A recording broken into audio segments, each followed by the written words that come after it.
दोस्तों राम राम जी, नमस्कार। कैसे हैं आप? आशा करता हूँ आप अच्छे होंगे, स्वस्थ होंगे। आज की क्राइम स्टोरी में हम बात करेंगे यूपी की। यूपी में जिला होता है बागपत। अभी 2026 में 21 आता है। 2026 में अभी शादियों का सीजन चल रहा था। एक शादी हो रही होती है बागपत जिले में, और लड़की और लड़का दोनों पक्ष का बिचौलिया एक ही होता है। आपको पता भी होगा, शादी में एक बिचौलिया क्या भूमिका निभाता है, मीडिएटर। अब दोनों पक्षों का एक ही बिचौलिया था। शाम का समय, रात का करीब 8 साढ़े 8 बजे का। बारात चढ़ने के लिए तैयार थी, लेकिन जो बिचौलिया होता है और उसकी फैमिली होती है, वो पहले ही पहुंच जाती है लड़की वालों के वहां। अब बिचौलिया जा रहा होता है बारात चढ़ाने के लिए। अब बारात चढ़वाने के लिए जब वो जा रहा होता है तो तभी पीछे से लड़की पक्ष के व्यक्ति आते हैं और वो रोकते हैं और कहते हैं, आप कहाँ जा रहे हो? बिचौलिया बोलता है, मैं बारात चढ़ाने जा रहा हूँ और अभी आ जाऊंगा थोड़ी देर में। तभी वो बोलते हैं कि नहीं, अभी आप रुको, पहले खाना खाओ तब जाना। अब वो उसे रोक लेते हैं। वो रुक जाता है, खाना खाता है, और खाना खाने के बाद थोड़ी देर बाद जाता है वॉशरूम की तरफ। जब वो वॉशरूम की तरफ जाता है तो जैसे ही वॉशरूम में एंटर करता है, पहले ही वहां हाथ लगाकर दो लड़के बैठे थे। दो लड़के अब धड़ाधड़ एक एक करके गोलियों की आवाज आना चालू होती है। तभी एक व्यक्ति आ रहा होता है, वो देखता है गोली चलते हुए, और जब गोली चलते हुए देखता है तो भागा भागा जाता है बारात की तरफ, जहां बारात चढ़ रही होती है। जश्न का माहौल 1 मिनट में शांत हो गया, डीजे बंद हो गए। वो जाकर बताता है लोगों को, और जब लोगों को बताता है तो लोगों की भीड़ वॉशरूम की तरफ भागती है। अब भीड़ को देखकर वो जो दो लड़के थे वो भागते हैं और कोशिश करते हैं वहां से निकलने की। और उनमें से एक लड़का तो भाग जाता है और एक लड़का किसी कारणवश किसी चीज से टकराता है और नीचे गिर जाता है। भीड़ उसे पकड़ लेती है, कुछ मारते हैं तो कुछ व्यक्ति बोलते हैं कि इसे मारो मत, पुलिस को बुलाओ। पुलिस बुलाई जाती है, पकड़ लिया जाता है। जब उससे उसका नाम पूछा जाता है तो वो अपना नाम बताता है, यशवीर उर्फ रजत, और अपने दादा का नाम बताता है दरियाब सिंह। उससे पूछा जाता है, तुमने मारा क्यों? तो वो बताता है कि आज मैंने अपने बाप, ताऊ, चाचा सभी का बदला ले लिया है और मुझे इस बात का कोई दुख भी नहीं। तो अब कहानी की शुरुआत करते हैं। ये तो बागपत जिले की बात थी, लेकिन शुरुआत होती है इस कहानी की 1984 से। 1984, और यूपी में एक जिला शामली, और वहां पर एक बहावड़ी क्षेत्र है। बहावड़ी क्षेत्र में एक किसान होता है और उसके होते हैं 4 बेटे। 4 बेटे, उनमें एक बेटा होता है बेदू, एक होता है जगल, एक होता है बोना, और एक होता है दरियाब सिंह। चारों सगे भाई। इसी बीच 1984 में, और 1984 में गांव में चकबंदी होती है, खेतों की चकबंदी। और सरकार करती है तो सभी को एक खेत मिलते हैं एक जगह पर। तो सभी लोग अपने खेत एक ऐसे स्थान पर लेने की कोशिश कर रहे थे जहां सभी सुविधाएं मिले और रोड पर हो। और इसी बीच में एक हत्या होती है चकबंदी के बीच में, और जिसकी हत्या होती है उसका नाम होता है सुभाष सिंह। सुभाष सिंह की हत्या हो गई, और जब हत्या हुई तो हत्या में 2 व्यक्तियों का नाम आया, और 2 व्यक्ति कोई और नहीं, दोनों सगे भाई।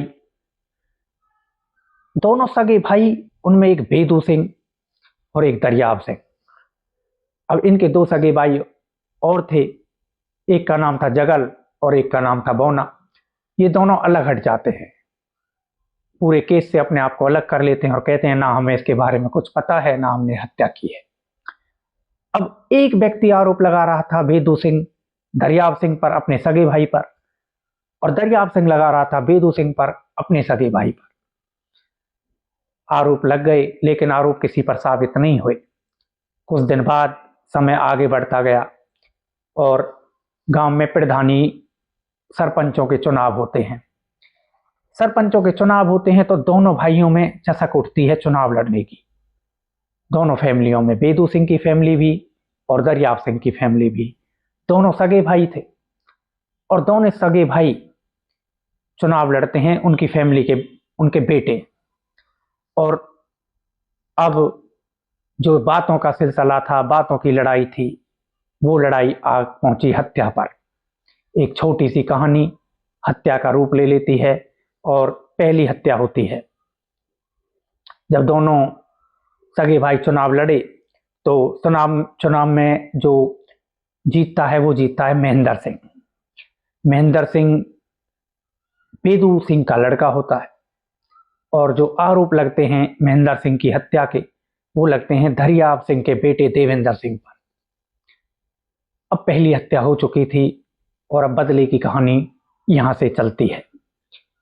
अब फिर दोबारा से 1999 आ जाता है, 1999, और 1999 में फिर से प्रधानी के चुनाव होते हैं, दोबारा से फैमिली लड़ती हैं।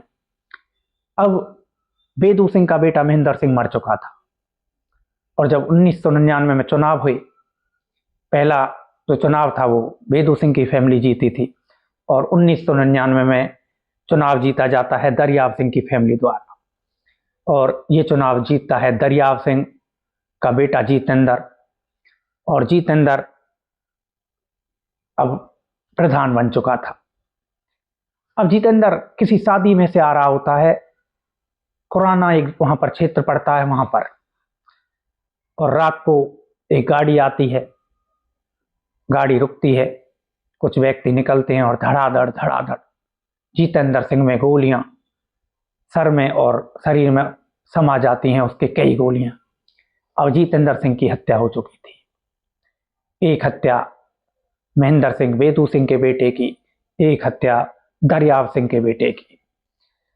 अब जो ये आरोप लगता है इसमें, वो लगता है विक्की पर। विक्की बेदू सिंह का बेटा होता है और विक्की, इसका नाम होता है विवेक। अब साल 2000 आ जाता है, 2000, और बेदू सिंह का बेटा सुरेश सिंह, इसकी हत्या कर दी जाती है बेदू सिंह के बेटे की। सुरेश सिंह की फैमिली होती है, दो बेटे होते हैं छोटे छोटे, करीब 1.5 साल का एक बेटा, नाम होता है सौरभ, और एक 2.5 साल का बेटा शायद सागर नाम होता है उसका। छोटे छोटे बच्चे, और उसकी जो वाइफ होती है उसका नाम होता है बबली। अब बबली और उसके बच्चों पर से एक साया उठ चुका था बाप का, उसमें उन दोनों की कोई गलती भी नहीं थी, ना वाइफ की थी ना बच्चों की थी। अब इसी बीच फैमिली डिसीजन लेती है, बेदू सिंह की फैमिली कहती है कि देखो ऐसा करते हैं कि छोटा भाई है इसका सुरेश सिंह का, विवेक और विक्की, इससे बबली की शादी कर देते हैं, इन बच्चों को बाप मिल जाएगा और इसको जो इसकी वाइफ है इसकी जिंदगी कट जाएगी इसके सहारे। अब इसकी शादी कर दी जाती है विवेक और विक्की से बबली की। इसी बीच 3 हत्या हो चुकी थी और 3 हत्या होने के बाद गांव में एक पंचायत होती है। पंचायत में बातें होती हैं और कहा जाता है देखो मौत का सिलसिला बहुत हो गया, अब आप एक काम करिए, इस मौत के सिलसिले को यहीं रोकिए, बहुत बहुत हुआ मौत का खेल। और अब पंचायत में फैसला हो जाता है कि आज के बाद सब जो बातें हैं इनको यहीं पर खत्म करेंगे और अपनी जिंदगी में आगे बढ़ेंगे। अब साल 2000 सा जो अंतिम हत्या हुई और 2010 आ जाता है, ऐसा लगता है मानो जैसे मौतों का सिलसिला बंद हो चुका हो और शांति गांव में हो गई हो। 2010 आ गया, लेकिन 2010 में फिर से चुनाव आते हैं प्रधानी के, सरपंच के। और जब सरपंच के चुनाव आते हैं तो 2010 में फिर से दोनों फैमिली चुनाव लड़ती हैं, बेदू सिंह की फैमिली भी और दरियाव सिंह की फैमिली भी। और चुनाव में जीतता है दरियाव सिंह का बेटा और नाम होता है उसका विजेंद्र सिंह। विजेंद्र सिंह चुनाव जीत गया, लेकिन चुनाव के बीच, जीतने के बीच उसे जश्न मनाने की ऐसी तलब उठी कि उसने बेदू सिंह के घर के सामने करीब 1 घंटे तक ढोल बजवाया। दोनों भाई भाई थे, एक ही बाप के 2 बेटे, उसकी फैमिली। अब वो जब आधे घंटे 1 घंटे उसके सामने ढोल बजे तो उसे थोड़ी मायूसी भी हुई, बुरा भी लगा, क्योंकि उसकी फैमिली ने भी चुनाव लड़ा था, वो चुनाव हार गई थी। अब इसी बीच आपको पता ही है दोस्तों, गांव के कुछ लोग कान भरते हैं बेदू सिंह के, जो बेटे होते हैं उनके, और कान भरने से दोबारा फिर मौत का तांडव शुरू होता है। अब बारी थी हत्या की विजेंद्र सिंह की। अब 6 महीने बाद 25 जनवरी 2011 शादी की समय चल रहा था, और शादी के समय चलने में जो विजेंद्र सिंह होता है वो किसी शादी में से आ रहा होता है। तभी कुछ लोग आते हैं और विजेंद्र सिंह को गाड़ी से उतारते हैं और गोली बरसा देते हैं। अब विजेंद्र सिंह की हत्या हो चुकी होती है और आरोप लगता है बेदू सिंह की फैमिली पर। बेदू सिंह की फैमिली पर आरोप लगे और आरोप में नाम आया 4 व्यक्तियों का। आरोप लगे 4 व्यक्तियों पर, उनमें एक विवेक और विक्की, चरण सिंह, देवेंद्र, और इनके खिलाफ देवेंद्र बेटा होता है दरियाव सिंह का, और जो आरोपी होते हैं नरेश, विवेक और विक्की और चरण सिंह, इनके खिलाफ एफआईआर करता है कोर्ट में पुलिस के द्वारा। अभी केस लड़ रहा होता है और 11 जुलाई 2013 समय आ जाता है। देवेंद्र सिंह कोर्ट में होता है तारीख पर, इसी मसले में जो उसका विजेंद्र सिंह भाई मारा गया था। एक सुरक्षाकर्मी मिला हुआ होता है देवेंद्र सिंह को, और जो सुरक्षाकर्मी मिला हुआ होता है वो किसी कारणवश वॉशरूम जाता है, और वॉशरूम जाने के दौरान 2 लड़के आते हैं, करीब उम्र 14-15 साल, और 14-15 साल की उम्र के लड़के आते हैं काली पन्नियों में कुछ लेकर, देवेंद्र सिंह से राम राम करते हैं, नमस्कार करते हैं, और तभी 2 बंदूक निकाली जाती हैं और बीच कोर्ट में गोलियां चलती हैं। गोलियां चलाने वाले दोनों बच्चे मामा फूफा के लड़के रिलेशन में, और गोलियां चल रही थी देवेंद्र सिंह पर। देवेंद्र सिंह की हत्या हो चुकी है अब, और 14-15 साल के दोनों लड़के खड़े होकर हंस रहे हैं। पुलिस आती है, एफआईआर करती है। इसी बीच जो ये नरेश, विवेक और विक्की, चरण सिंह, इनको 18 दिसंबर 2021 को विजेंद्र सिंह की हत्या के जुर्म में उम्र कैद की सजा सुनाई जाती है, लेकिन कुछ दिन बाद ये जमानत पर आ जाते हैं। अब जो 2 लड़के थे, इनमें एक था सौरभ और एक था उसके फूफा का लड़का। दोनों को गिरफ्तार करके पुलिस बाल सुधार गृह भेज देती है। दोनों बाल सुधार गृह चले गए, और अब समय आ जाता है 15 अप्रैल 2014 का। 15 अप्रैल 2014 को ये जो दोनों लड़के होते हैं, ये जेल के वार्डन, जो बाल सुधार गृह का वार्डन होता है, उसे किसी चीज से मारते हैं और बाल सुधार गृह से फरार हो जाते हैं, और 4 व्यक्तियों को लेकर, 4 बच्चों को लेकर, जो किसी और आरोप में बाल सुधार गृह में थे। अब ये बाहर जाते हैं तो इन्हें पता लगता है कि दरियाव सिंह जो है, उसकी फैमिली को एक व्यक्ति है विक्की त्यागी, वो सपोर्ट कर रहा है, और अगर तुम उसे खत्म कर देते हो तो दरियाव सिंह की फैमिली टूट जाएगी, किसी काम की नहीं रहेगी। अब ये विक्की त्यागी को मारने के लिए 1 महीने की ट्रेनिंग लेते हैं गन चलाने की, ताकि निशाना ना चूके।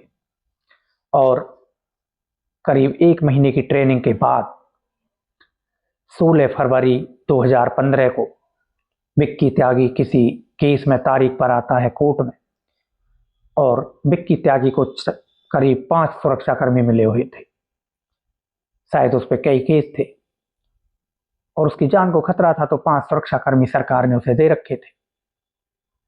लेकिन 5 सुरक्षाकर्मी और एक वहां पर दरोगा भी मौजूद थे। उनके बीच में 2 लड़के आते हैं, एक सागर, एक सौरभ। अब ये दोनों सगे भाई, सुरेश सिंह के बेटे बबली जो उनकी मां थी, और जो देविंदर सिंह की हत्या हुई उसमें कहते हैं कि बबली ने अपने बेटों को हथियार उपलब्ध कराए। अब आते हैं सौरभ और सागर और विक्की त्यागी में कोर्ट में ही गोली मारते हैं। अब कोर्ट में गोली मारकर विक्की त्यागी की हत्या कर दी जाती है। पुलिस पकड़ती है दोनों को। अब ये दोनों बालिग हो चुके हैं। बालिग हो गए तो पुलिस में केस चलता है कोर्ट में, और कोर्ट में केस चलने के दौरान इन दोनों को जेलों में भेज दिया जाता है। अब एक सीतापुर जेल में जेल काट रहा है और दूसरा नैनी जेल में जेल काट रहा है। दोनों जेल में हैं। अब जो तारीख है वो आ जाती है 17 सितंबर 2016। धर्मेंद्र सन ऑफ दरियाव सिंह और 2 लोग आते हैं, और जो धर्मेंद्र सन ऑफ दरियाव सिंह होता है वो अपने घर से बाहर जा रहा होता है किसी काम से। 2 लोग गन निकालते हैं और धर्मेंद्र ऑफ दरियाव सिंह को गोलियों से छलनी कर देते हैं। अब इस केस में 16 आरोपी बनाए जाते हैं। 16 आरोपियों में विक्की और बबली, जो बबली है उसकी शादी विक्की से हो गई थी, ये भाई था सुरेश सिंह का, इसकी शादी हो गई थी। इसके अलावा 16 आरोपी बनाए गए और धीरे धीरे इन व्यक्तियों को जेल में रहने के बाद 16 के बाद जमानत भी मिल गई।